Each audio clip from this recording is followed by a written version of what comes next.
Hello crazy cooks, నేను మీ సునీతారాజు.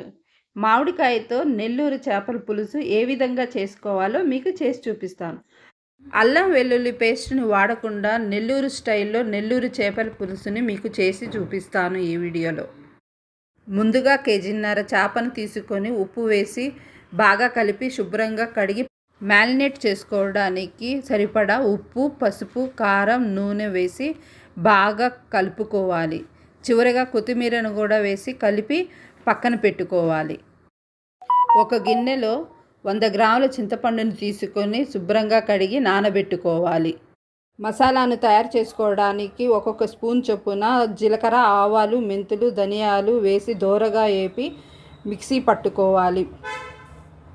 నానబెట్టిన చింతపండు నుండి గుజ్జు తీయాలి.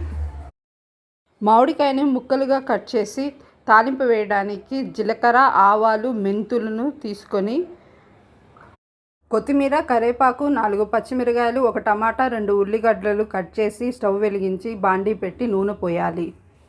నూనె వేడెక్కిన తర్వాత మెంతులు, ఆవాలు, జీలకర్ర వేసి ఒకసారి కలిపి పచ్చిమిరకాయలు, ఉల్లిగడ్డలు, టమాటాలను వేసి కలుపుతూనే దోరగా వేగినాక కొత్తిమీర, కరివేపాకును వేసి 5 నిమిషాల పాటు మగ్గించి ముందుగా మ్యారినేట్ చేసిన చేప ముక్కలను ఆ తాలింపులో వేసి ఒకసారి కలిపి ముక్క మురిగేంత వరకు చింతపండు నీళ్లను పోయాలి.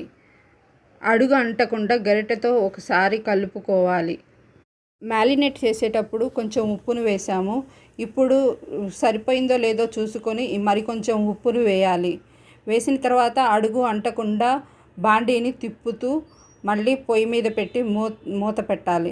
ఇలా 10 నిమిషాల నుండి 20 నిమిషాల పాటు ఉడికించుకుంటూ కట్ చేసిన మామిడికాయ ముక్కలను వేసి మసాలా పొడిని కూడా వేసి గరిటె పెట్టకుండా చేపల పులుసుని నెమ్మదిగా తిప్పుతూ పొయ్యి మీద పెట్టుకోవాలి.